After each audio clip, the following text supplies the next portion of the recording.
Hello everyone. Today I'm going to tell you about the concepts and techniques of GIS.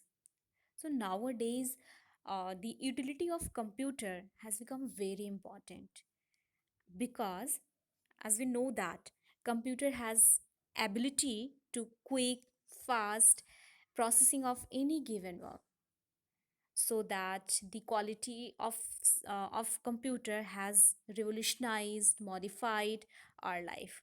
So, geography as a subject, which also encourage us the use of computer information technology for accessing the additional information about any features about any object on the surface.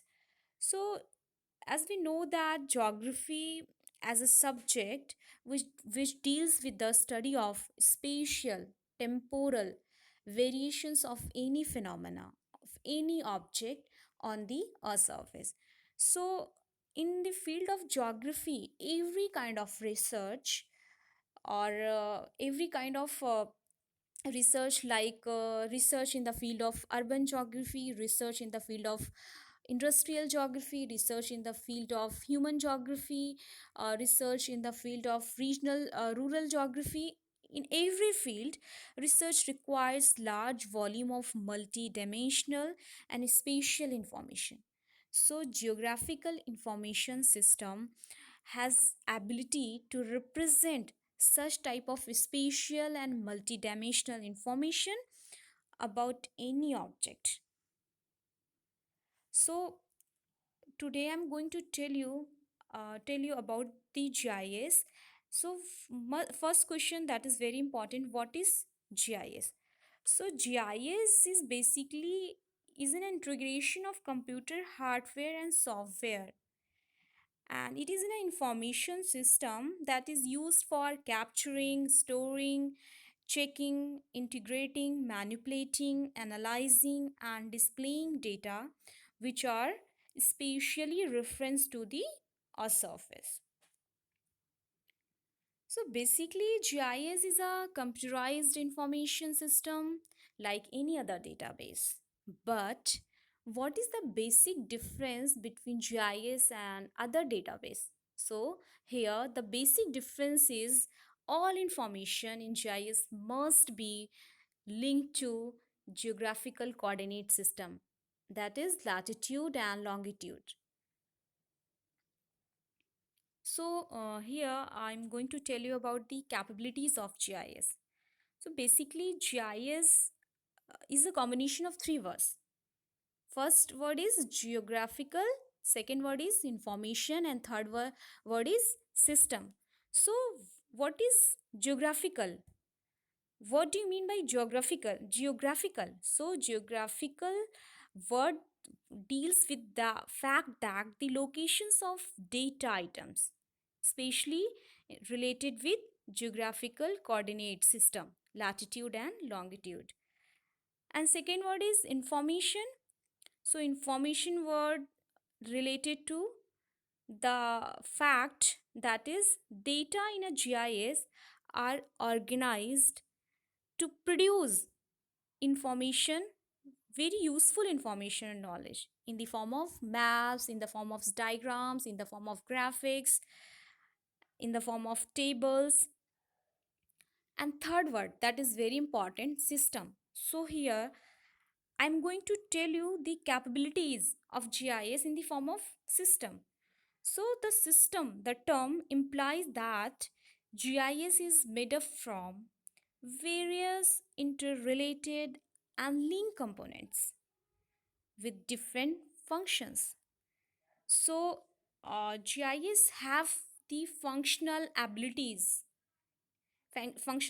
of data capturing, data input, data manipulation, management of data, analysis of data, modeling of data in the form of information, and output of data in the form of information. So these are the capabilities of GIS. Next, next very important thing is answers GIS can give, or what GIS can do for us. So basically, there are five basic questions which a GIS must answer. So first question is what exists at a particular location, and that is very important question in the for us, for geographer. What exists at a particular location? So if you have given a geographical reference coordinate system like latitudes and longitudes for any location, so GIS must describes, explains the features of that location. So it means GIS explains the quality of features and what exists at that place. And second question is that conditions, where is it? So this question is basically the inverse to the first question, just opposite to the first question. So many of us wish to find out the locations. The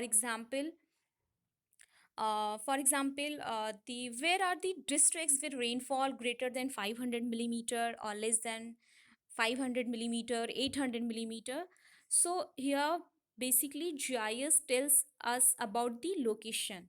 So in the field of geography, location is very important for us. And second question is trends, or what has changed since. So in this question, GIS tells us the temporal variations. And second question is related with the spatial variations. So third question is in the third question involves the answerings of both questions above. For example, if you ask a question like at what locations are the crop yields or crop production showing declining or improving trends? So GIS tells us about the temporal changes of any phenomena. And fourth question, what spatial patterns exist? So it means GIS tells about the arrangement. Spatial patterns, it means arrangement, design of any phenomena. So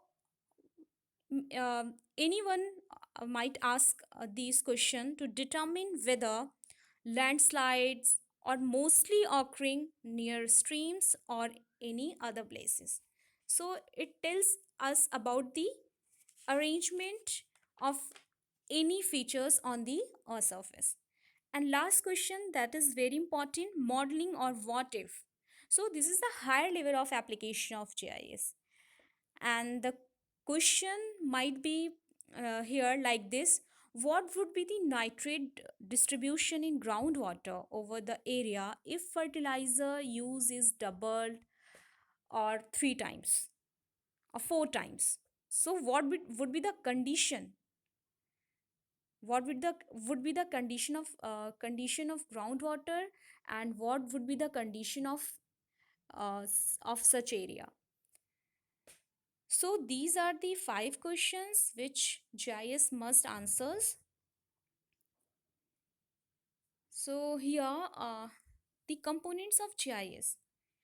So the major components of GIS is hardware, software, methods, people, network, and all these components of GIS are interrelated with each other, and all components are important, very crucial for GIS application.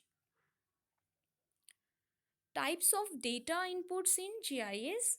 So basically there are two types of data inputs in geographical information system. So first is spatial data. Spatial data means related to space or related to location. So here spatial data tells us about the location, latitude, longitude for georeferencing, and also tells us about the features on map.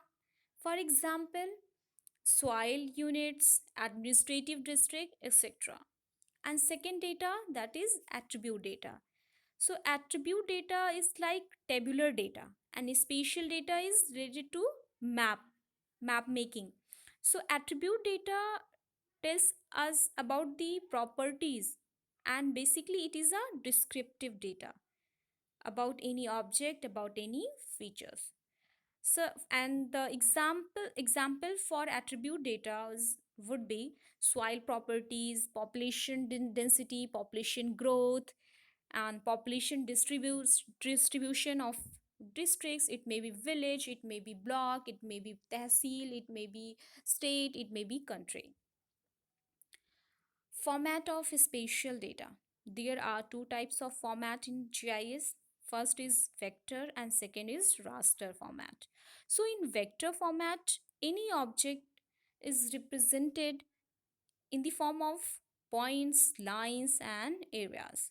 And in raster format, any object must be represented as the grid of cells or in the form of pixels. So here we can see the figure. uh, the here in the right hand side of the figure shows the raster format.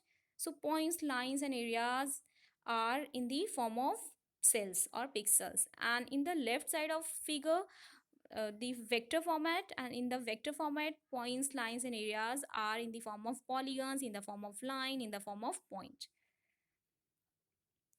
So here the techniques of GIS. So techniques of GIS basically here I am talking about the techniques of GIS, but it is basically related to the stages and process of GIS. So these are the following processes and stages of GIS. First one is digitization of georeference data. Second one is GIS uncertainties. Third one is data capture or data collection. And fourth one is data representation, or in the form of tables, in the form of maps, in the form of graphics. And fifth one is conversion of raster data to vector form. And last one is projection coordinate system and registration. It means to adjust your map, your data in the form of in the form of map projection. So these are the basically the process and stages of GIS. So here I want to conclude my today's lecture on the topic of concepts and techniques of GIS. And in my next lecture, I would like to tell you about the application of GIS in mapping, application of GIS in different branches of geography. So thank you so much.